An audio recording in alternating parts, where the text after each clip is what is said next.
Go.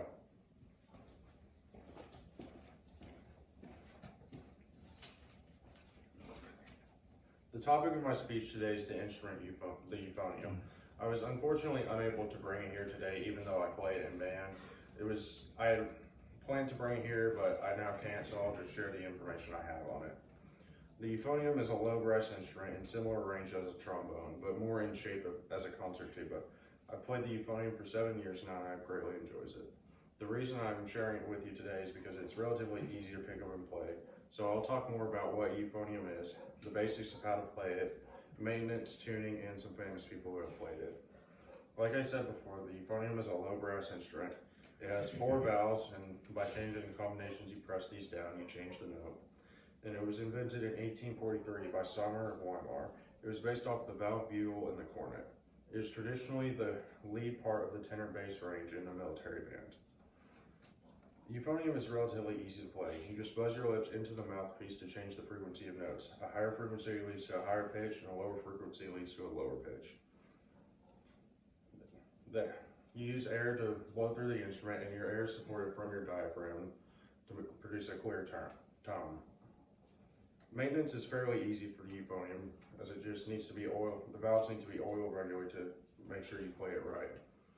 Other than this, the easiest way to clean a euphonium to make sure it doesn't get too dirty on the inside is to fill a bathtub with lukewarm soapy water and to gently rinse out all the different tubes. After you do this, you rinse out all the soap and make sure it's completely dry before you put it back together. To maintain the valves, you just need to take an oil rag and wipe out all the old oil on them before reapplying. Tuning is also a very big part of playing an instrument.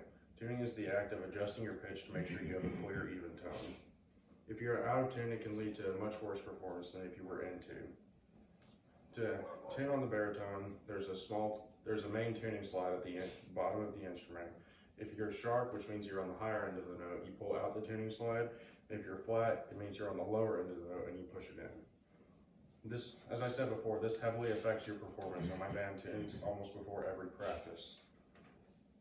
I'll now list some famous people who have played the euphonium. One of them is Stephen Meade, who is a very famous soloist who's traveled all over the world performing. Another is Phineas Bauer of Queensbury, who was the most famous player of his time.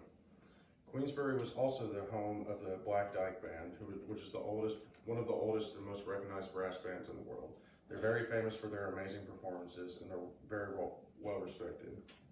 So, in conclusion, I've told you a little bit about the euphonium, and while I can't really demonstrate it to you, I hope you get a better idea of what it is.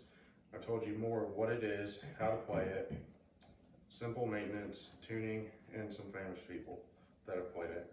I hope that you got a clear idea of what a euphonium is and you're more interested in music because of it.